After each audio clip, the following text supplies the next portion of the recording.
Dear student, हमारे सच्चिदानंद learning channel में आप सभी विद्यार्थियों का स्वागत है। आइए इस वीडियो में हम लोग चेक करते हैं English class 11th UP board 2024-25 का ये जो पेपर हाफ ईयरली हुआ है। आइए जानते हैं कि किस प्रकार के पेपर है और किस प्रकार से आप अपने एग्जाम की प्रिपरेशन कर रहे हैं। तो यहाँ पर भी आप देख पा रहे हैं कि 20 objective question OMR based 20 objective question यहाँ पर दिया गया है। पार्ट ए और पार्ट बी जो है ना डिस्क्रिप्टिव टाइप का क्वेश्चन होगा। 20 नंबर का 20 अंक का ऑब्जेक्टिव होगा। यहाँ पर आप देख पा रहे हैं कि एक पैसेज दिया है, अनसीन पैसेज, जिस पैसेज को पढ़ना है और पढ़ करके नीचे लिखित प्रश्नों का आपको जवाब देना है, वो भी ऑब्जेक्टिव में ही है। तो यहाँ पर देखिए ये पैसेज क्या कह रहा है, पैसेज को ध्यान से पढ़ेंगे। If you are addicted to coffee and doctors warn you to quite the habit, do not worry and keep realising the beverage because it is not that bad after all. तो ये कह रहा है कि if you are addicted to coffee, addicted माने लत होता है, आदी होता है किसी चीज़ का। यदि आपको काफ़ी पीने की लत पड़ गई है, आदत है, और डॉक्टर आपको ये वार्न कर रहे हैं, सजेस्ट कर रहे हैं कि आप छोड़ दो काफ़ी, ये जो लत है, डू नॉट, तो आप छोड़ दो, क्विट द हैबिट, इस आदत को छोड़ दो। लेकिन यहाँ पर बात कर रहा है कि do not worry and keep realising the beverage. तो आप को चिंता करने की बात नहीं है और आप इस बीवरेज माने पेय पदार्थ का आनंद रियलाइजिंग कर सकते हैं, आनंद ले रहे हैं। तो यहाँ पे बताया जा रहा है कि ये परेशानी की बात नहीं यदि आप काफ़ी पी रहे हैं तो, क्योंकि आगे यहाँ पर बोल रहा है कि according to a new study, नए अध्ययन के अनुसार, the steaming cup of java even beat fruits and vegetables all the primary source of antioxidant. All the primary source माने जो प्राथमिक स्रोत होते हैं एंटीऑक्सीडेंट के, from coffee then any other dietary source. तो अन्य जो फल इत्यादि से जो एंटीऑक्सीडेंट मिलता है वो कहीं न कहीं काफ़ी में ज़्यादा होता है। काफ़ी फल से प्राप्त होने वाले एंटीऑक्सीडेंट को पीछे छोड़ रहा है। Nothing else comes close to it, said the study lead researcher doctor Joe Vinson. Editing that high antioxidant levels in food and beverage do not necessary translate into level found in the body.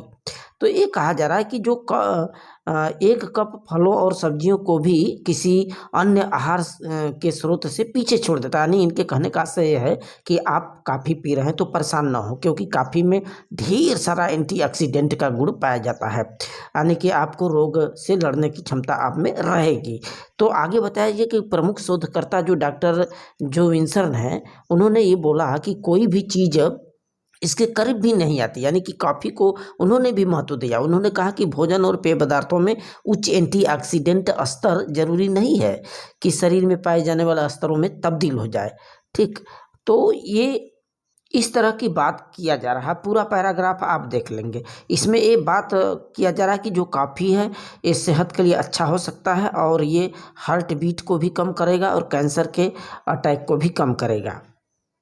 यहाँ पर देखिए ये line बोल रही है, including the protection against heart disease and the cancer.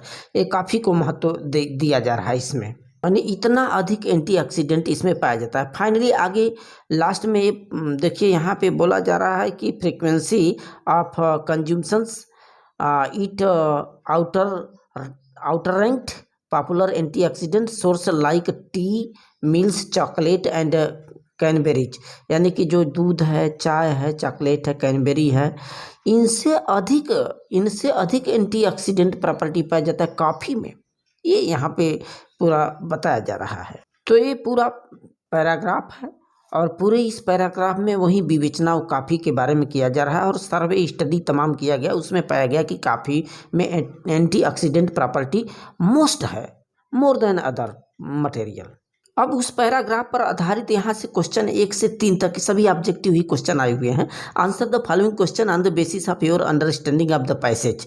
तो passage को पढ़ने के आधार पे आपको जवाब देना। On what basis does coffee rank as the top source antioxidant, यानी कि किस आधार पे जो कॉफ़ी है सबसे अन्य स्रोतों से प्राप्त होने वाले एंटीऑक्सीडेंट से कॉफ़ी आधे उच्चतम रैंक कर रही है, उसमें ज़्यादा एंटीऑक्सीडेंट प्रॉपर्टी पाया जाता है। कैसे कहा जा सकता है? ड्यू टू इट्स कंजप्शंस, इसके उपभोग के आधार पे। हाँ, तो ये 4 विकल्प दिया गया है, इसमें फाइनली यही राइट होगा, क्योंकि ये शरीर में किस तरह से उपभोग किया जाता है, अवशोषित किया जाता है, इसी से हम अंदाज लगा सकते हैं। वो होता है कॉफ़ी इस आधार से पता लगाया गया कि इसमें एंटीऑक्सीडेंट प्रॉपर्टी ज़्यादा होती है। ए वाला विकल्प आपका राइट हो जाएगा। अब दूसरा क्वेश्चन है कि potential health benefit of antioxidant include, माने कि संभावित स्वास्थ्य लाभ, potential health benefit of antioxidant, antioxidant property का जो संभावित स्वास्थ्य लाभ होता है क्या करता है। ये देखिए उसमें बताया गया कि प्रोटेक्शन अगेंस्ट हार्ट डिजीज से रक्षा करेगा, प्रोटेक्शन अगेंस्ट कैंसर से भी रक्षा करेगा। सी वाला विकल्प इसमें राइट हो जाएगा। अब अगला क्वेश्चन तीसरा देखिए कि other popular source of antioxidant includes, तो अन्य जो स्रोत हैं एंटीऑक्सीडेंट के वो क्या क्या है। तो इस पैराग्राफ से टी में भी एंटीऑक्सीडेंट प्रॉपर्टी पाया जाता है, मिल्क में भी होता है, चॉकलेट में भी होता है, ऑल ऑफ द एबव, लेकिन सबसे ज़्यादा कॉफ़ी में होता है। तो इसमें ऑल ऑफ द एबव हो जाएगा। अदर की पूछ रहा है तो अदर एंटीऑक्सीडेंट प्रॉपर्टीज होते हैं। अब ये प्रश्न देखिए था क्वेश्चन नंबर 4 से 8 तक, चूज द करेक्ट ऑप्शन। यहाँ पे a person who talks too much about himself, तो ऐसा व्यक्ति जो अपने आप से ही ढेर सारा बातें करे, अपने ही अभिमान की बातें करता है, तो उसको बोलते हैं ईगोइस्ट। वन वर्ड सब्स्टिट्यूशन है, अनेक शब्दों के लिए एक शब्द है, उसको बोलते हैं ईगोटिस्ट। ईगोटिस्ट, हालांकि ईगोलिस्ट लिखा है लेकिन होगा ईगोटिस्ट, माने अहंकारी। यही राइट हो जाएगा आपका बी वाला। इसके बाद पांचवा देखिए रीअरेंज। अब इसको रीऑर्डरिंग करना है। अब यहाँ पर देख रहे हैं I short listed 3 job the have applicants, तो ये प्रश्न पूछा जा रहा है, इसको रीऑर्डरिंग करना। यहाँ पे देखिए आई माने मैं होता है, शॉर्ट लिस्टेड माने सेलेक्ट किया चुना, 3 माने 3, जॉब, हैव एप्लीकेंट्स माने आवेदकों को। तो ये बोल रहा है कि मैं 3 आवेदकों को जॉब के लिए चुना। तो कर्ता क्रिया कर्म के अनुसार जब आप फिट करेंगे तो ये बी वाला विकल्प आपका राइट हो जाएगा, चूंकि प्रेजेंट परफेक्ट टेंस में गया है। तो आई हैव शॉर्ट लिस्टेड, मैं चुन चुका हूँ 3 एप्लीकेंट्स, 3 आवेदकों को फॉर द जॉब माने जॉब के लिए। तो ये बी वाला आपका विकल्प राइट हो जाएगा। इसके बाद अगला क्वेश्चन देखिए क्या आया हुआ है, which is the correct antonyms of the word coward. Coward का एंटोनिम पूछ रहा है। कावर्ड माने होता है कायर, कायर का विलोम शब्द ब्रेव होगा साहसी। तो ये सी वाला 6वें का सी आपका राइट हो जाएगा। इसके बाद आगे देखिए which is the correct synonym, यहाँ पर पर्यायवाची पूछ रहा है बेस्टोव का। बेस्टोव का पर्यायवाची, बेस्टोव माने किसी चीज़ को प्रदान करना देना होता है। तो शार्ट फाइट कान्फर, कान्फर माने होता है किसी चीज़ को अदा करना देना, कान्फर। तो बेस्टोव का सही होगा कान्फर। 8वां क्वेश्चन देखिए what will the suitable meaning of the following homophones. एक जैसे स्वर वाले ये शब्द हैं जिनका अर्थ अलग अलग होगा। तो सुटेबल मीनिंग क्या होगा, इमिनेंट, इमिनेंट। अब इधर EMINENT, इमिनेंट माने होता है फेमस, प्रसिद्ध, और EMMINE इमिनेंट माने तत्कालिक जो काम होता है, जल्दी से तुरंत होने वाले काम के बारे में पूछ रहा। तो ए वाला विकल्प आपका राइट हो जाएगा इसमें 8वां का। इसके बाद क्वेश्चन नंबर 9 से देखिए 12 तक है, चूज द करेक्ट ऑप्शन। ये आपका प्रोज पर आधारित क्वेश्चन ऑब्जेक्टिव आए हुए हैं। For how long was the author in abroad for further study. ये पहला ही चैप्टर का है, खुशवंत सिंह का है। तो इसमें जो लेखक खुशवंत सिंह थे विदेश में, अब्रॉड माने विदेश में कितने समय के लिए अध्ययन के लिए गए थे, बाहर गए थे स्टडी के लिए, उसमें 5 वर्ष राइट हो जाएगा। 5 वर्ष उस चैप्टर के हिसाब से डी वाला विकल्प 5 ईयर राइट हो जाएगा। 10वां which of the following characteristics could be attached to the grand mother. और उसी चैप्टर में जो है उनकी दादी माँ होती हैं, उनके किस गुणधर्म को बताया जाए। रूढ़िवादी थी, ऑर्थोडॉक्स, इंट्रोवर्ट थी, रिलीजियस थी, पीस लविंग थी। तो उसमें धार्मिक औरत हैं, वो रिलीजियस लेडी हैं। ये सी वाला राइट हो जाएगा। 11 देखिए क्या आया हुआ है, which port did the ship leave just before the storm. तूफान से पहले दूसरा चैप्टर है we are afraid to die का। तो किस बंदरगाह पे रुकी थी, स्टॉप की थी। यहाँ पे तूफान से पहले ये लोग सुरक्षित केपटाउन उतरे थे, केपटाउन शहर। ये वाला विकल्प आपका राइट हो जाएगा। फिर अगला क्वेश्चन देखिए, क्वेश्चन नंबर 12 है, king Tut was murdered in his. तो वो किशोरावस्था में मरे थे, टीन्स माने किशोरावस्था। ए वाला विकल्प आपका राइट हो जाएगा। प्रश्न आगे देखिए 13 से लेकर के 15 तक, choose the correct option. What does the cardboard shows to the poet. ये दूसरा आपका पोएम पर आधारित ये आए हुए हैं। कार्डबोर्ड क्या प्रदर्शित करता है। तो कार्डबोर्ड उनके मदर के चाइल्ड अवस्था के फोटो को प्रदर्शित कर रहा है, और मदर से चाइल्डहुड पिक्चर्स। सी वाला आपका राइट हो जाएगा।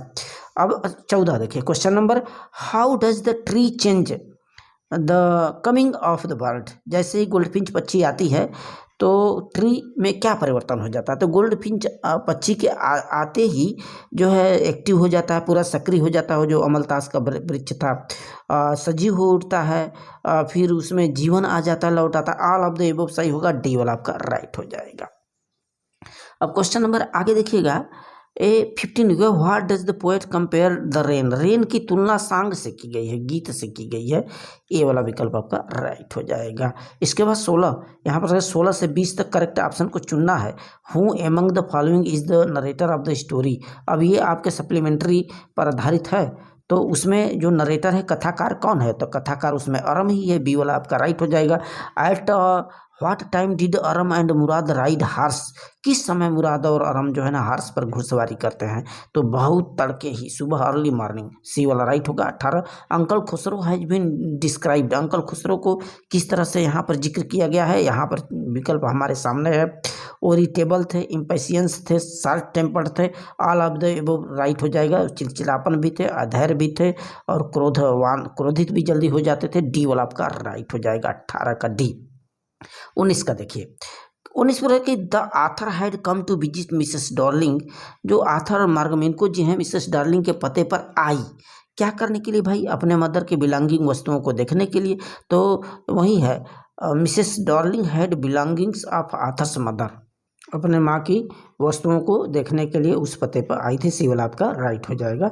और 19 का सी। क्वेश्चन नंबर 20, क्वेश्चन नंबर 20 देखिए कि how would you describe the narrator's tone when she says but I knew now that I was right, angry, perplexed, practical, gloomy. तो यहाँ पे एड्रेस चैप्टर का है, जो उसमें जब वो महिला बहाना बनाती है कि मैं तुम्हें नहीं जानती, वापस जाओ, इस तरह से खिड़की पर चली जाती है, वहाँ से कुछ हलचल मूवमेंट होता है, और आथर महोदय मार्गमेनको जी का नज़र उनके स्वेटर पर पहुँचता है, तो स्वेटर उसके मदर की थी।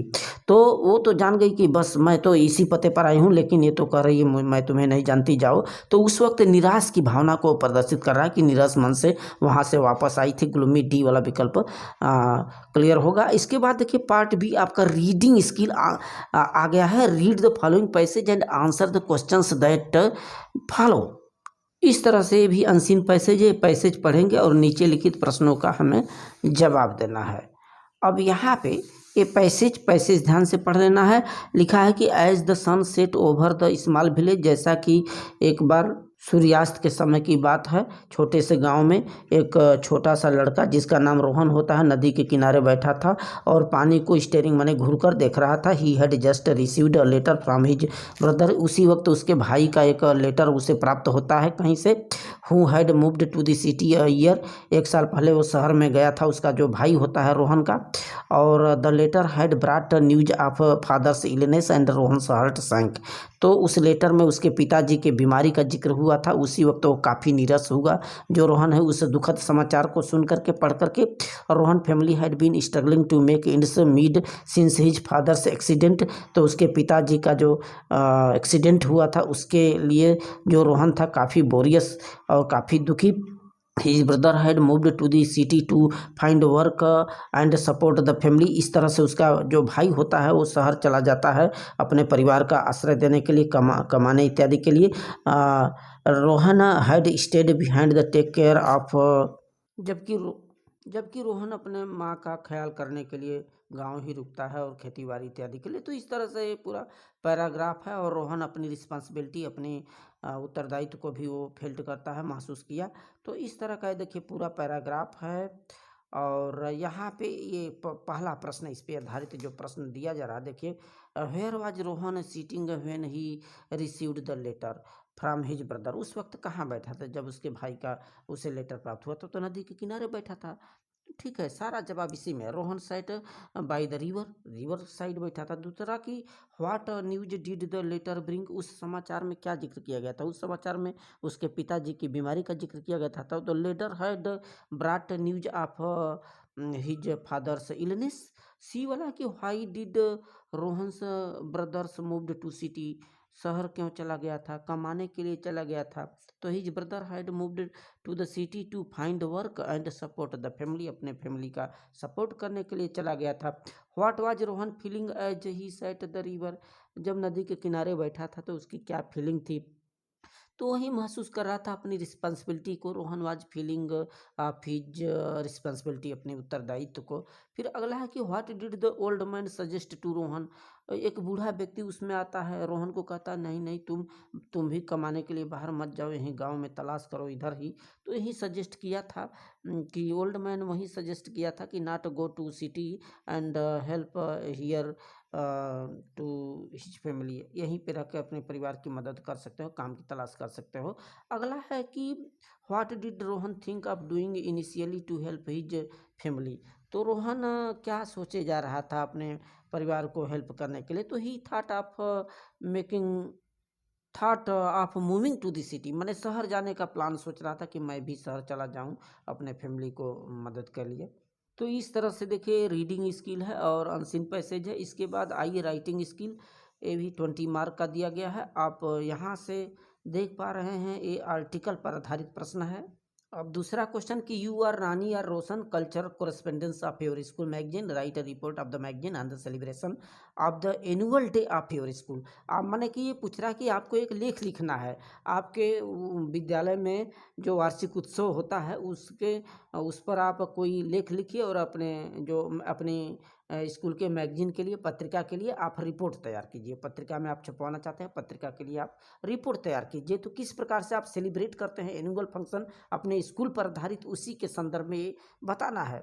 तो आप देख सकते हैं कि we celebrate the annual function with very joyous as the previous year, हम लोग पूर्व वर्षों की भांति इस वर्ष भी बड़े हर्षोल्लास से मनाए। द फंक्शन आकर्ड, कुछ भी डेट डाल दीजिए, 30 मार्च 2024 को हुआ। The chief guest was district school inspector, जो वहाँ के जिला विद्यालय निरीक्षक थे वो मुख्य अतिथि थे। He was welcomed by welcome song, उनका स्वागत गीतों से स्वागत किया गया।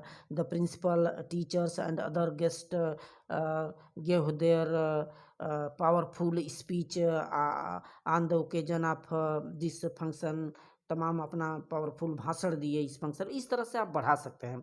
अथवा नीचे दिया है कि ये फायर ब्रोक, कोई आग लग गई है, कहाँ पे, slum area near Seemapuri in Delhi, Delhi के पास एक सीमापुरी गांव है, उसके बस्ती में आग लग गई है। आप मान लो रिपोर्टर हो टाइम्स ऑफ इंडिया के, तो आप उस आग के बारे में क्या कहना चाहते हो, किस तरह से आग लगी, कितना भयंकर, क्या नुकसानी हुआ, इसका एक आपको रिपोर्ट तैयार करनी है। तो देख सकते हैं a fire broke out in Islam area of Seemapuri in Delhi, it occurred on the Sunday morning को ये हुआ घटना। The fire was noticed by the neighbour, पड़ोसियों के द्वारा नोटिस किया गया। Who called the fire brigade को उन लोगों ने बुलवाया। इस तरह से the fire was extinguished after 30 minutes के बाद काबू पाया गया। But large portion of that area affected by the fire, आग से प्रभावित हुआ एंड डिस्ट्रॉयड हुआ, ये चीज़ वो चीज़, इस तरह से आपको बढ़ाना है। ये आपको रिपोर्ट लिखनी है। अब तीसरा आपको निबंध ऐसे आया है, आप क्राइम अगेंस्ट वुमेन के खिलाफ क्राइम पर लिखिए। और क्लाइमेट चेंज किस प्रकार से जलवायु परिवर्तन हो रहा है, उसके किस कारण से हो रहा है, उसका क्या अभिशाप है।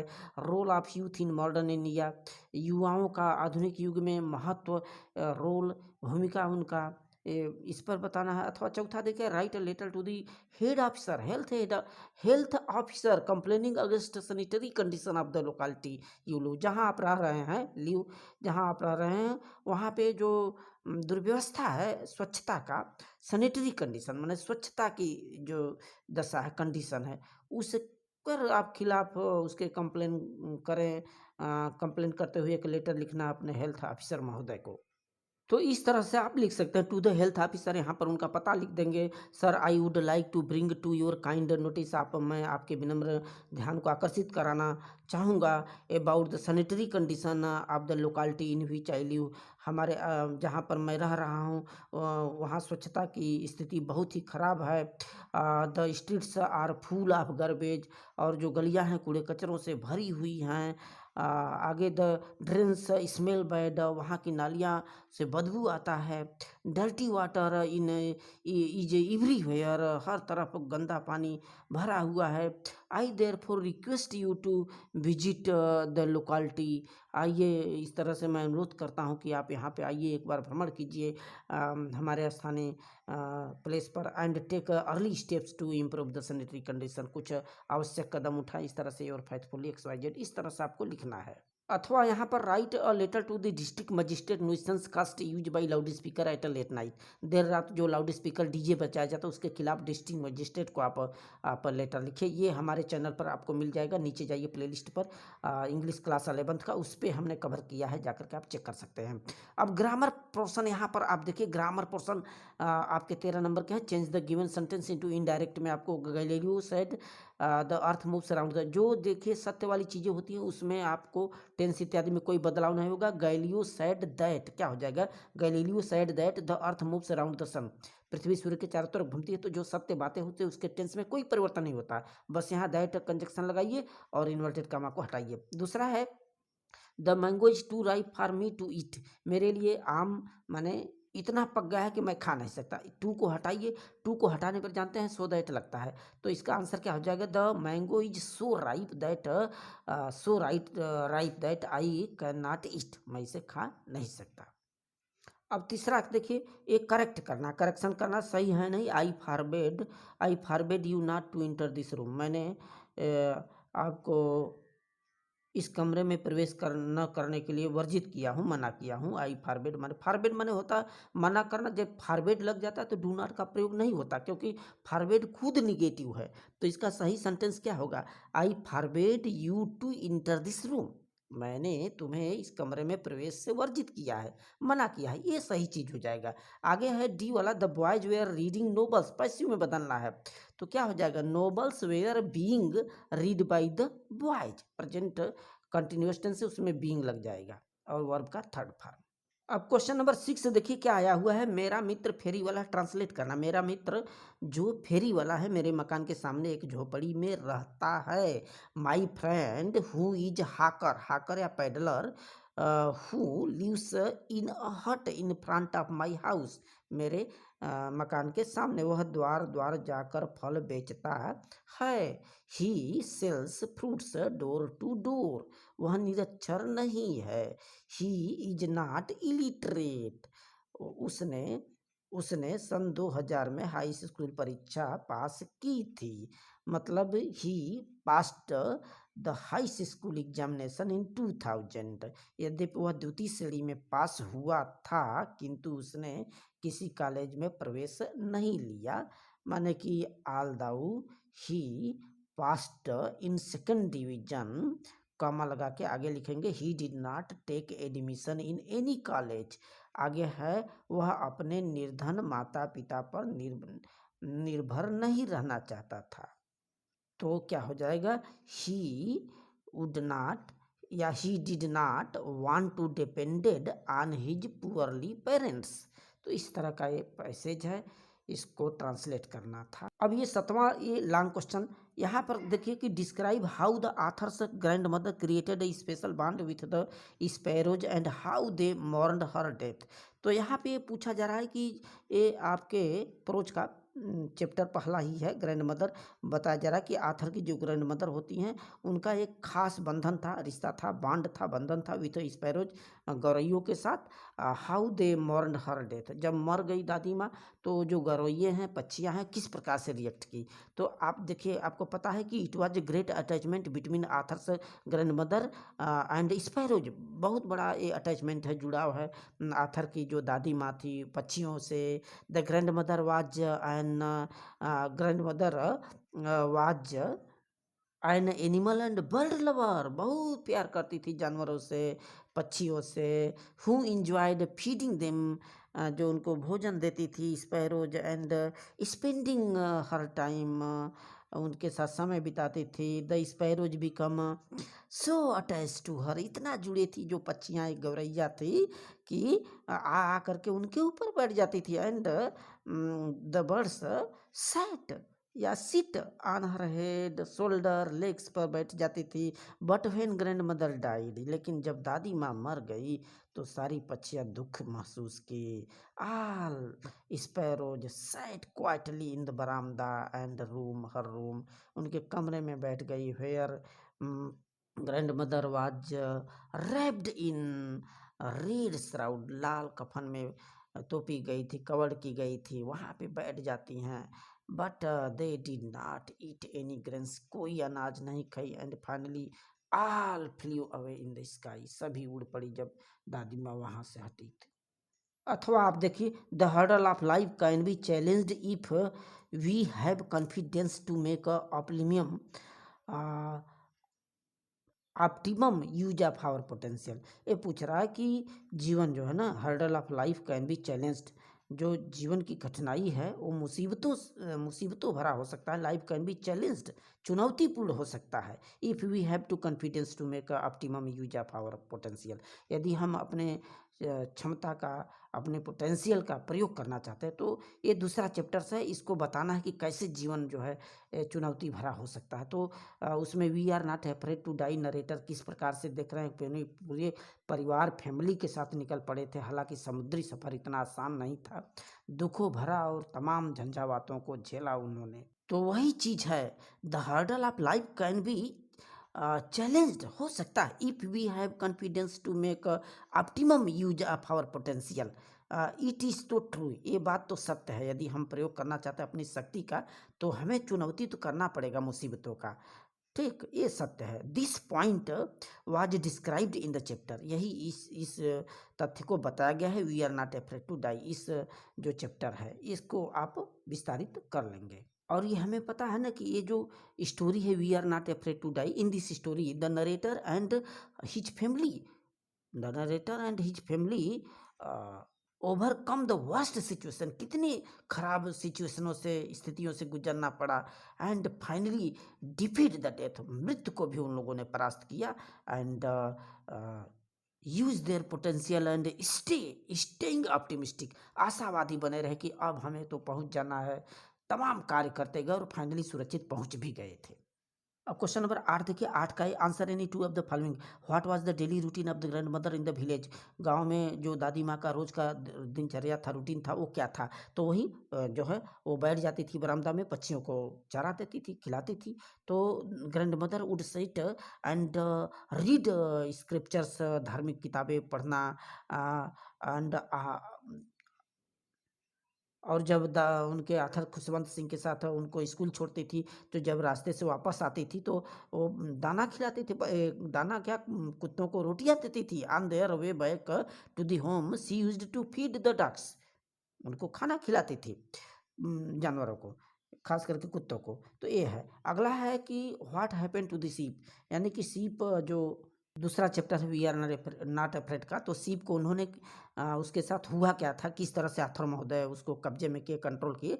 तो वही है कि the narrator decided to slow down the ship to protect if any further harm from the bad weather, यानी कि आगे किस प्रकार से इसको कंट्रोल किया जाए। उसको, उसमें जो तिकोनी जाब लगा था उसको उन्होंने नीचे किया और हर चीज़ों को कस करके बांध दिया। Binded the double everything's in his boat, बांध के इस तरह से उन्होंने जो है झंझावातों का सामना किया। इसको भी आप चेक कर लेंगे। और अगला है कि किंग टूट demise was a big event. हाँ हाँ, राजा किंग टूट का मृत्यु जो डिमाइस था, अंत था, बड़ी घटना थी उस रॉयल परिवार में। तो ये तो बात सत्य है, क्योंकि अपने परिवार का वो अंतिम शासक था ना। King Tut was the last heir of his family, it mean it was the end of the dynasty, माने उसके पूरा परिवार का अंत ही हो जाता। तो हम कह सकते हैं कि किंग टूट का जाना एक बड़ी इवेंट रही। आगे देखिए, इस तरह से सेंट्रल आइडिया अगला क्वेश्चन पूछा है, ये 9th का क्वेश्चन है। सेंट्रल आइडिया आप तीनों में से कोई कर सकते हैं। फोटोग्राफ, लेबरमेंट ऑफ वास्तुधरण, तीनों हमारे चैनल पर पड़ा हुआ है, आप जाकर के विजिट कर सकते हैं प्लेलिस्ट पे। अगला है answer the character of the answer the following questions, give a character traits of arm, arm के बारे में उसका चरित्र चित्रण बताना है। तो ये भी हम ये पूरा क्वेश्चन अपने चैनल पर कवर किया हूँ, जाकर के आप चेक सकते हैं। देखिए, Aram was belonged to a Garoghlanian tribes, एक गरो घरेलियन ट्राइब से, कबीले से आता था Aram, and he was honest boy. His family also famous for honesty के लिए जानी जाती थी, प्रसिद्ध थी। और he wanted to ride horse की सवारी करना चाहता था। इस तरह से इसको डिटेल में आगे बढ़ाइएगा। 10वां कभी है कि what do you learn about the character of Mrs Darling from the story the address. Story the address chapter है, इसमें आप मिसेस डॉर्लिंग से आप कैसे प्रभावित होते, उनसे आप क्या सीख मिलती है आपको। तो जो मिसेस डॉर्लिंग थी वो देखिए सेल्फिश कैटेगरी की थी। She was a selfish lady. She always want to herself, अपना हमेशा वांट टू हरसेल्फ एडवांटेज, अपने ही लाभ के बारे में जो है सोचती थी। सी जो है she took the narrator's mother's belongings, उसके माँ की तमाम वस्तुएं अपने लिए लाती, इकट्ठा करती। She was a rude lady, बड़ी अशिष्ट औरत थी। She was a cunning lady and she was also greedy lady, we can tell about her. उनके बारे में हम कह सकते हैं कि लालची भी थी। और वो तो पता कोई वहाँ पे जब ये नरेटर साहब गई थी तो वो उसके सामने पेश भी नहीं आई, उसके बिलोंगिंग्स वस्तुओं के बारे में कुछ नहीं बताना चाहती थी। अब क्वेश्चन यहाँ से देखिए 11वां क्या आया हुआ है। 11वां question, who was uncle Khosrove, कौन थे। तो Khosrove was uncle of Aram and Mourad के चाचा जी थे। He was a big man, बड़े व्यक्ति थे, बड़े कद के। विथ लाउड वॉइस, आवाज भी भारीपन था। क्वेश्चन नंबर ये है, क्वेश्चन नंबर 11 का B, why was the Garoghlanian tribe famous. Garoghlanian जो कबीला था, ट्राइब था, वो क्यों फेमस था, प्रसिद्ध था। देखिए Garoghlanian tribe was famous for their honesty, अपनी ईमानदारी के लिए प्रसिद्ध था। ऑल्दो दे वेर पुअर, हालांकि यद्यपि वो गरीब थे, फिर भी they were famous for its honesty, अपनी ईमानदारी के लिए प्रसिद्ध थे। सी वाला क्वेश्चन है कि what was Mrs yes opinion about Mrs Darling. तो इसके जो इस चैप्टर की ऑथर नरेटर मार्ग मिनको हैं, उनकी जो मदर होती हैं जिनका नाम मिसेस यस था, उनका क्या विचार था श्रीमती डार्लिंग के बारे में। तो वो अच्छा सोचती थी, उनके नज़रिए में श्रीमती डार्लिंग अच्छी थी, क्योंकि ये मेरे सामानों को ले जा रहे हैं तो सुरक्षित रखेंगी, जो कि बाद में हम लोगों के वक्त पे काम आएगा। तो narrator's mother felt Mrs darling was very kind and generous lady, मैंने महसूस की कि उदार औरत हैं, बहुत ही जनरस हैं, विनम्र हैं। इसका रीजन था because she always come to their house, उनके घर आती एंड वस्तुओं को वहाँ से ले जाती। Took the beautifuls materials as antique plates, crockery, cutlery for safe them, उनको सुरक्षित रखने के लिए ले जाती। इस तरह से उनका विचार था उनके मदर का। So very very thanks.